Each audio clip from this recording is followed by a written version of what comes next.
Kita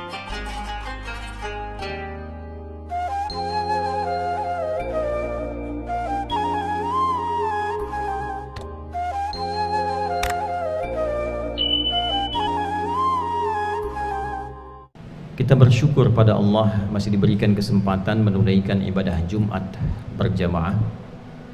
Kita bersyukur kepada Allah masih diberikan kekuatan untuk beriman sampai detik ini.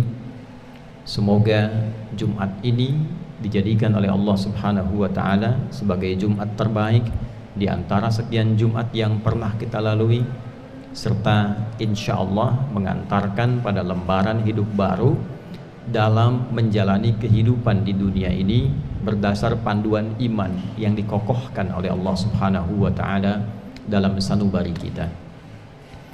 Hadirin, topik di Jumat ini sejenak kita akan menyimak tentang satu keistimewaan keunggulan Al-Quran yang memberikan kejelasan dalam tahap kehidupan yang dilalui oleh seluruh manusia. Kita memiliki keyakinan bahwa setelah kehidupan di dunia ini kita tinggalkan, maka akan memasuki dimensi yang baru, ruang yang baru, kehidupan yang baru. Mulai di alam kubur sampai dengan ke akhirat, sampai dengan puncak kehidupan kita saat kembali kepada Allah Subhanahu wa taala. Itu keyakinan yang kita tanamkan secara pasti dalam sanubari kita. Menjadi istimewa jika ditemukan keterangan, penjelasan tentang keadaan dalam kehidupan yang akan dilalui itu. Bagaimana kondisinya, seperti apa keadaannya, bagaimana kenikmatannya, kalau tidak punya bekal bagaimana resikonya, sehingga menjadi jelas tuntunan berkehidupan itu.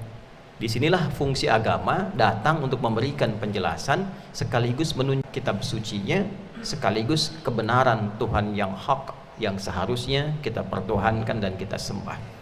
Bersyukur kita kepada Allah bahwa Al-Quran menjelaskan itu.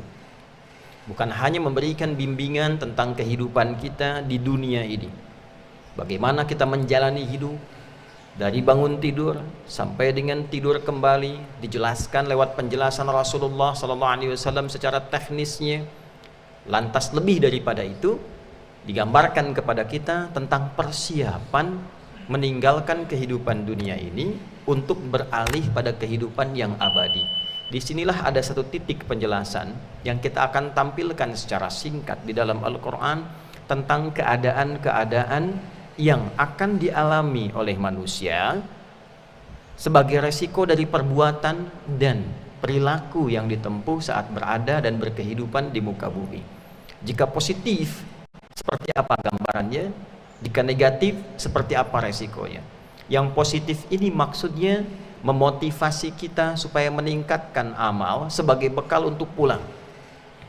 Karena itu kenapa ada gambaran tentang surga, gambaran tentang kenikmatan akhirat, supaya kita termotivasi menyiapkan bekal.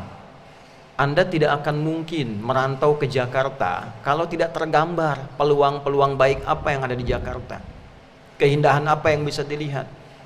Anda tidak mungkin jalan-jalan ke satu kota kalau tidak ada gambaran sebelumnya kepada Anda tentang keindahan kota itu. Apa yang menarik Anda untuk datang?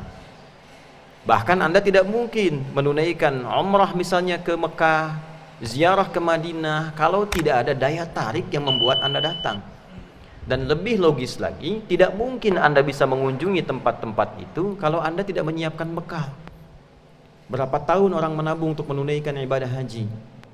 Berapa lama orang menabung untuk sekedar ingin berangkat ke Amerika, ingin melihat Eropa, ingin memotret kehidupan sejarah di Mesir misalnya, tapi tetap dia mesti menyiapkan bekal. Itu motivasinya. Jadi digambarkan tentang kenikmatan akhirat, tentang surga, tentang kenikmatan, tentang kemuliaan. Motivasinya supaya kita menyiapkan bekal untuk berangkat ke sana. Dalam persiapan kita berangkat itu, kita siapkan bekal-bekal yang terbaik. Itulah sebabnya kenapa di dalam Al-Quran surga-surga itu digambarkan pintunya dengan amal soleh. Kalau mengerjakan perbuatan ini, muaranya adalah surga yang ini. Kalau Anda puasa Pintu pembukanya surga, pintunya Ar-Rayyan. Kalau Anda menunaikan tahajud, babut tahajud. Kalau Anda rajin sedekah, pintunya pintu sedekah. Keindahannya digambarkan dalam surganya supaya kita semangat menyiapkan bekal. Kemudian pengertian terbaliknya juga dari lawannya. Jika ditampilkan tentang keadaan neraka, tentang penduduknya, tentang ancamannya, tentang siksaannya, itu sebagai peringatan, warning kepada kita agar tidak terjebak dalam perbuatan negatif saat di dunia ini sehingga mencelakakan saat kembali ke akhirat. Itulah yang disebut basyiran wa nadhira. Di antara dua fungsi Nabi, memberi kabar gembira untuk menyiapkan bekal supaya kita bisa berpeluang dan berpotensi ke surga. Nadhira, mengingatkan, memberikan pengingat, alarm, warning kepada kita supaya tidak melakukan perbuatan-perbuatan negatif yang mengantarkan itu semua pada kehidupan yang nestapa saat di akhirat. Itu yang kita kenal dengan neraka. Saudara, dalam Jumat ini kita akan mengambil satu cuplikan di dalam surah ke-74, surah Al-Mudaththir, tepatnya di ayat ke-42 sampai dengan ayat 47. Kita potret keterangan di ayat ini tentang curhatan penghuni neraka yang didialogkan kemudian menjawab pertanyaan dari penghuni surga, ashabal yamin, berdiskusi kenapa itu ada orang-orang kok celaka di akhiratnya. Padahal di dunianya kehidupannya begitu nyaman, mewah, sering kumpul-kumpul, ngobrol, kumpul dengan kawan, hidupnya nyaman, tenang, kelihatannya hebat-hebat. Kok bisa ada di sana? Nah, inilah yang kemudian menjadi kewaspadaan kita saat berkehidupan di dunia. Jangan sampai memiliki sifat-sifat demikian. Maka ditanya oleh para penghuni surga ini, ma salakakum fi saqar? Apa yang menyebabkan Anda bisa terjerumus, menggunakan kata salaka tuh. Ya. Salaka.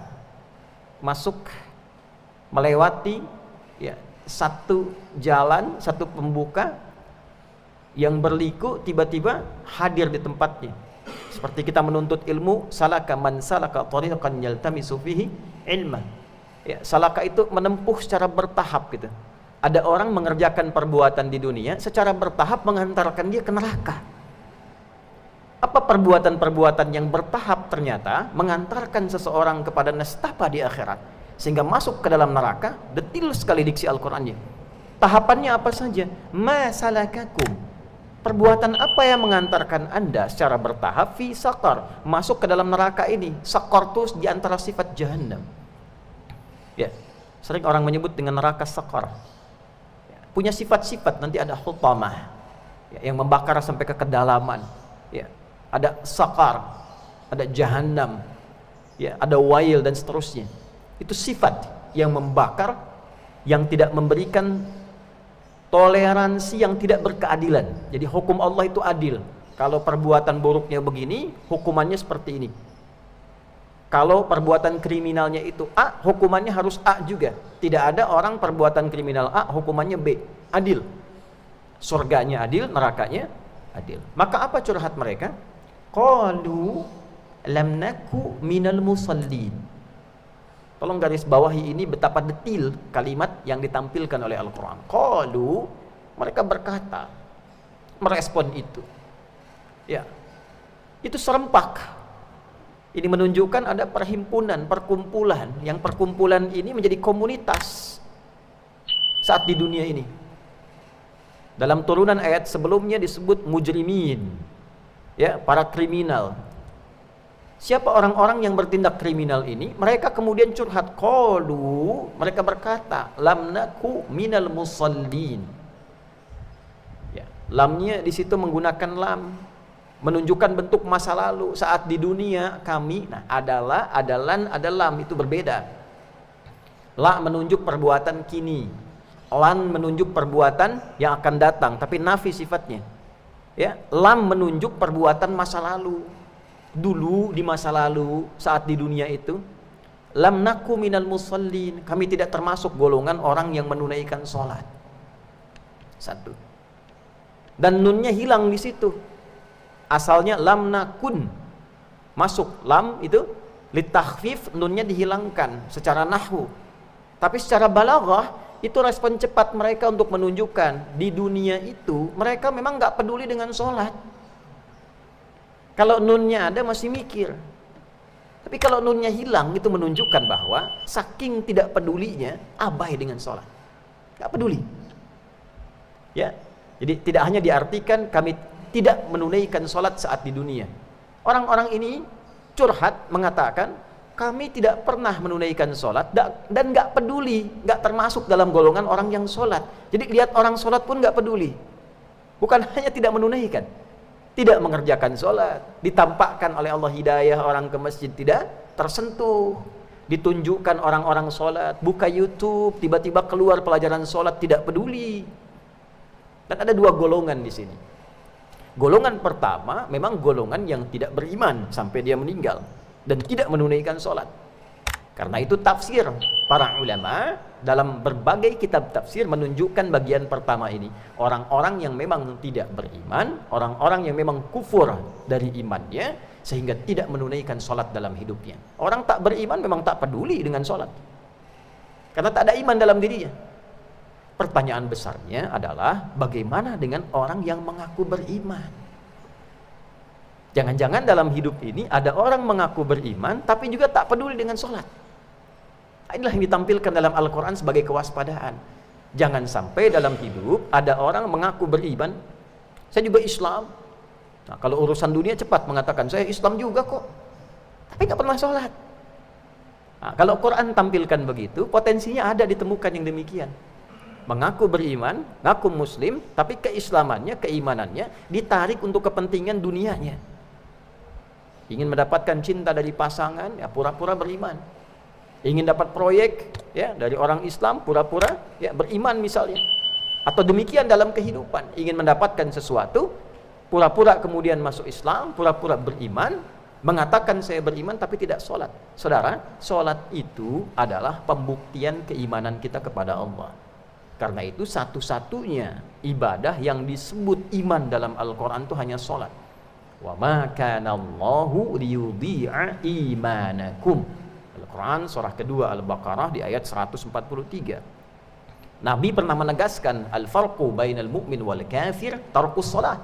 Jika Anda ingin lihat perbedaan orang beriman dengan yang belum beriman, coba cek sholatnya. Kalau ada mengaku beriman tapi dia tidak menunaikan sholat, maka ditepikan imannya oleh Allah Subhanahu wa ta'ala. Untuk itulah amalan pertama yang disebut dalam Al-Quran berupa ibadah adalah sholat dan diletakkan setelah iman. Al-Baqarah ayat 3, alladzina yu'minuna bil ghaibi wa yuqimunas shalah. Dalam iman itulah kita mencatat syahadat kita.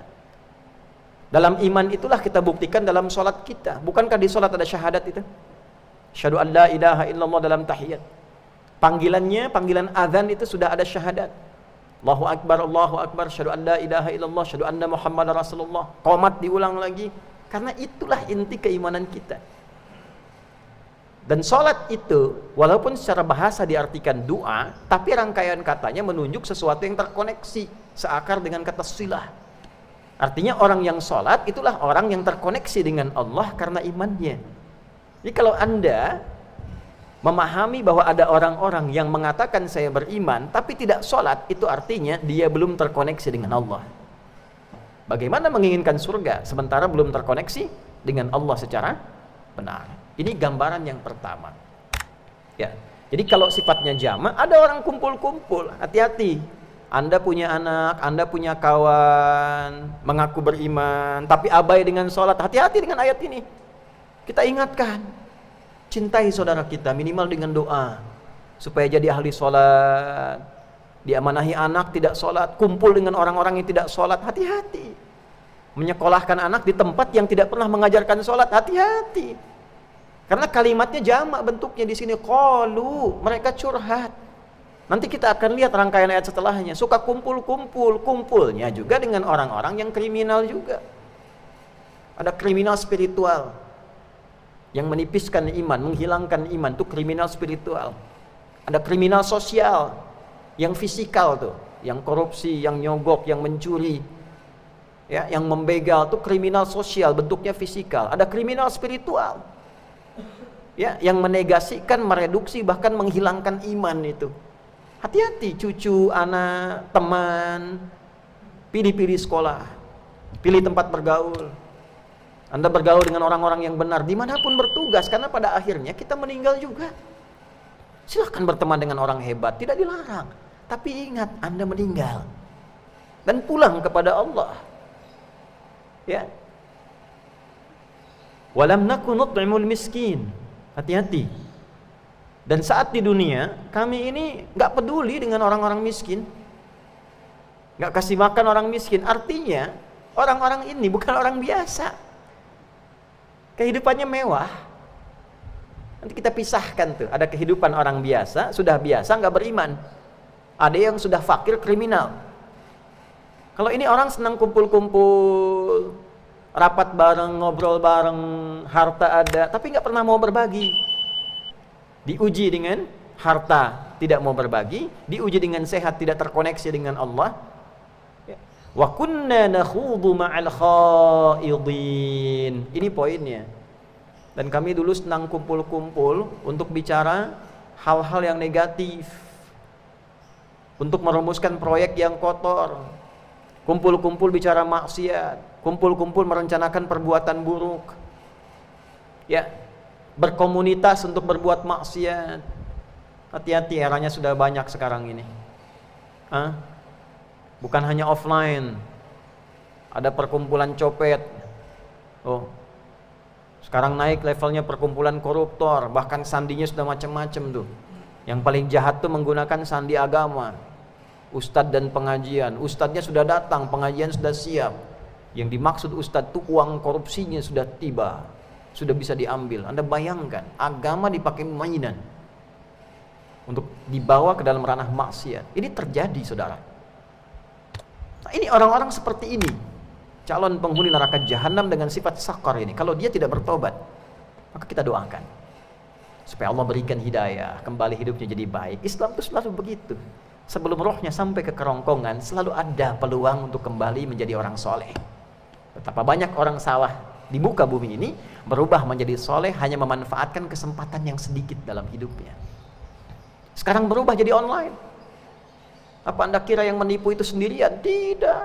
Ada yang ngedit, ada yang bagian marketingnya, ada desain grafisnya supaya menarik gitu. Itu kumpul-kumpul merencanakan perbuatan jahat itu.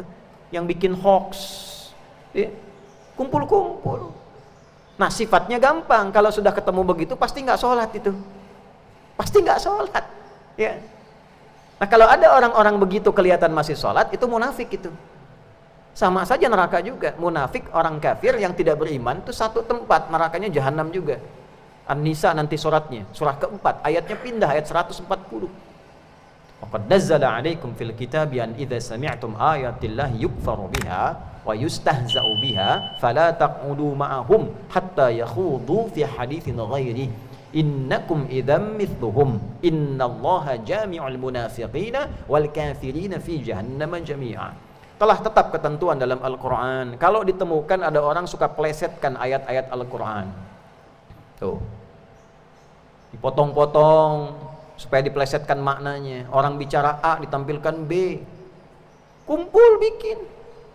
Ada yang ngeditnya, ada yang nampilkannya, ada yang nyampaikannya tuh. Atau kumpul untuk ngolok-ngolok orang. Sekarang bikin kita dapatkan konten hanya untuk ngolok-ngolok ulama. Hanya untuk cari-cari kesalahan orang pemuka agama misalnya. Itu di Quran tuh ditampilkan. Atau juga dalam kehidupan. Ya. Politik antar lawan politik, saling menjatuhkan dengan membuat sesuatu yang kotor, yang buruk, sama. Wa kunna nakhudu ma'al khaidin. Kalau kumpul-kumpul sifatnya kelihatan. Nah, kalau yang An-Nisa itu minimal sholat dia kelihatan sholat, tapi sholatnya nggak pernah khusyuk. Kalau zikir sedikit. Kalau yang ini nggak pernah sholat, senangnya kumpul, berbuat kriminal, di dunia merencanakan kejahatan dan tidak tobat. Hatta atanal yaqin. Tahu dari mana tidak tobat? Perbuatan itu berlangsung sampai mereka meninggal. Adalah curhatan ahli neraka. Mengapa ini ditampilkan oleh Allah dalam Al-Quran? Supaya kita waspada. Jangan sampai dalam hidup ini hubungan kita, koneksi kita terputus dengan Allah. Anda handphonenya itu koneksinya putus, wifi-nya itu mati, gelisah betul. Mana koneksi? Hilang koneksinya, pulsa habis. Ini belum diupdate status, WhatsApp belum dibalas, karena putus. Itu urusan dunia, saudara. Kenapa untuk urusan akhirat ketika terputus koneksinya, tidak dicas kembali, nggak disambungkan lagi? Hal besar yang ditampilkan dalam Al-Quran itu fisikal. Kalau diuji dengan harta, bukan untuk dimiliki, itu bekal juga. Pandai-pandai menempatkan mana yang zakat, mana yang infak, mana yang sedekah, mana yang wakaf. Jangan serakah, meninggal juga. Ya, pikirkan diri kita. Yang penting syukuri, dapat sekian, syukuri, gunakan untuk ibadah. Meninggal juga. Untuk apa dikumpulkan banyak-banyak kalau tidak digunakan? Tapi sahabat dapat banyak, pandai mengelola. Jadi Allah sudah atur porsinya. Tinggal kita pandai-pandai, kalau diberikan ujian fisik gunakan yang baik, ujian harta gunakan pada yang baik. Dan yang terakhir, lihat tempat kita beraktivitas. Kerja di mana? Kumpulnya dengan siapa? Berkawan dengan siapa? Di rumah tangga bagaimana? Jangan sampai sudah berumah tangga sukanya gosipkan orang. Jangan sampai bekerja di tempat yang baik tapi pekerjaan merencanakan keburukan. Iri pada orang, jahati orang, sama-sama berbuat buruk pada orang lain, bekerja sama dalam keburukan, tak sadar sedang berbuat buruk, meninggal. Hatta tanal yaqin. Ya, fama tanfa'uhum syafa'atus syafi'in. Kalau sudah begini enggak dapat syafaat, saudara. Tidak mendapat syafaat dari nabi, tidak, dari Al-Qur'an tidak, dari orang soleh juga tidak, apalagi dari Allah, karena Allah langsung yang menyampaikan dalam Al-Quran. Itulah diantara curhatan ahli neraka yang ditampilkan dalam Al-Quran, supaya kita sekarang ini waspada. Allah tuh maha sayang dengan kita. Lahir sudah dikasih kunci surga, la ilaha illallah, kullu mauludin yuladu alal fitrah. Fitrahnya, nah itu yang terpengaruh oleh lingkungan. Fa'abawahu yuhawwidanihi aw yunassiranihi aw yumajjisanihi. Karena salah gaul, hilang la ilaha illallahnya. Itu kuncinya.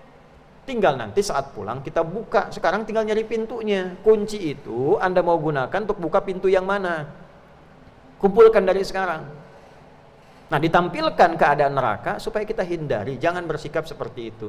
Udah, kalau basyira wa nadhira ini kita jaga dalam hidup, pasti jadi orang baik. Pasti dia orang baik. Itulah fungsinya surga dan neraka.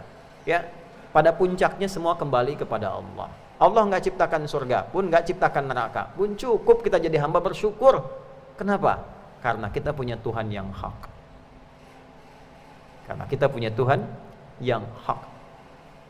Hadirin, itulah hal yang ingin diutarakan dalam khutbah Jumat ini, karena dinamika sosial yang kita hadapi sekarang berbeda. Keadaannya tidak sama dengan di masa-masa lalu. Perubahannya sedemikian cepat.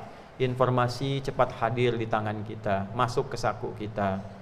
Jangan cepat-cepat merespon sesuatu yang tidak penting. Min husni islamil mar'i tarkuhu ma la ya'ni. Tanda baiknya seseorang dengan keislamannya itu meninggalkan segala yang tidak penting.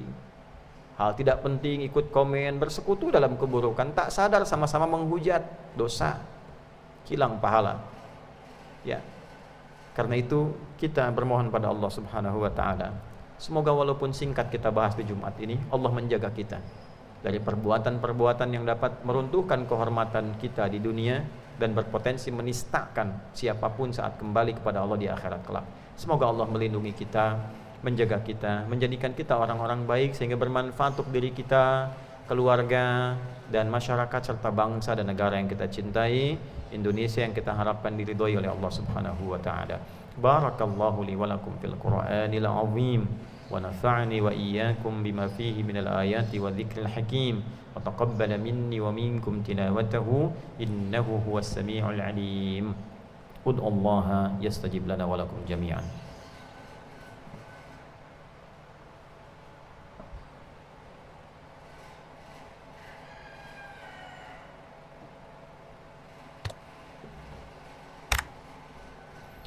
Alhamdulillah wassalatu wassalamu ala rasulillah nabiyyina wa sayyidina Muhammad ibn Abdillah wa ala alihi wa sahbihi wa man walah نشهد أن لا إله إلا الله وحده لا شريك له ونشهد أن محمدا عبده ورسوله الذي لا نبي بعده فيا عباد الله أوصي نفسي وإياكم بتقوى الله فقد فاز المتقون فلا تموتن إلا وأنتم مسلمون واعلموا أن الله ذكرنا لنصلي على النبي المصطفى محمد صلى الله عليه وسلم فقال ربنا إن الله وملائكته يصلون على النبي يا أيها الذين آمنوا صلوا عليه وسلموا تسليما اللهم صل وسلم وبارك على هذا النبي الكريم رسولك المصطفى الأمين نبينا محمد وعلى آله وصحبه أجمعين ربنا لا تدع لنا في مقامنا هذا ذنبا إلا غفرته. Ya Allah, jika ada pendosa hadir di Jumat ini, mohon ampuni seluruh dosa-dosanya. Wala hamman illa farajtah, jika ada yang merasakan kegelisahan, mohon tenangkan hatinya. Wala dainan illa qadaitah, jika ada yang terlilit oleh utang piutang, limpahkan rezeki kepadanya untuk melunasi utangnya. Wala maridan illa syafaitah, jika ada yang sakit, mohon sembuhkan dan angkat penyakitnya. Wala ansiran illa yassartah, jika ada yang kesulitan, mohon hilangkan seluruh kesulitannya. Allahumma barik lana fi umurina wa umrina kulliha. Ya Allah, mohon berkahi kehidupan kami dan usia kami seluruhnya hingga kami berpulang kepadamu dalam kebaikan. Allahumma barik hadhil bilad Indonesia al-mahbubah wahidna ya Allah fi ta'atika wa jannibna minat tafruqah. Ya Allah, mohon berkahi ya Allah negara kami tercinta Indonesia. Satukan kami dalam ketaatan kepadamu, jauhkan kami dari perpecahan. Wahdi umara'ana wa ru'asa'ana liyahtadu ilaika ya Allah wa yukhaffifu hisabahum yawmal qiyamah. Dan mohon berikan bimbingan hidayahmu kepada para pemimpin kami di semua level kehidupan berbangsa bernegara agar bersikap adil hingga meringankan hisab mereka saat kembali kepadamu di hari kiamat. Wahfad ulama'ana waj'alhum mukhlashina lakad-din. Dan mohon jaga, lindungi dan berikan hidayah pada ulama kami supaya ikhlas dalam berdakwah, mencerahkan umat, menyatukan dalam kebaikan yang Kau ridai. Allahumma barik hadhil madrasah akhyar wa ma'hadu hamira ya arhamar rahimin wa barik lana ya Allah fi jam'iyatina mubarakatan kama barakta ibadaka salihin bi amalihim ya arhamar rahimin. Ya Allah, mohon berkahi dan jadikan amal saleh sekolah ini, pesantren kami, ya Allah, yayasan kami dan semua yang terlibat di dalamnya, satukan dalam kemuliaan dan kebaikan. Jadikan jariah bagi kami saat kembali kepadamu dalam hisab ya arhamar rahimin. Allahumma ja'alna min ahlil Qur'an waj'alil Qur'ana sahiban lana fid dunya nuran lana fil qubur wa syafi'an lana fil akhirati ya arhamar rahimin. Rabbana atina fid dunya hasanah fil akhirati hasanatan wa qina adzabannar. Wa sallallahu ala sayyidina Muhammad wa ala alihi wa sahbihi ajma'in. Wa akhiru da'wana subhanakallahumma rabbana wa bihamdika nashhadu an la ilaha illa anta nastaghfiruka wa natubu ilaik. Walhamdulillahi rabbil alamin. Ibadallah, innallaha ya'muru bil 'adli wal ihsan wa ita'i dzil qurba wa yanha 'anil fahsya'i wal munkari wal baghi يعظكم لعلكم تذكرون ولذكر الله أكبر والله يعلم ما تصنعون أقيموا الصلاة.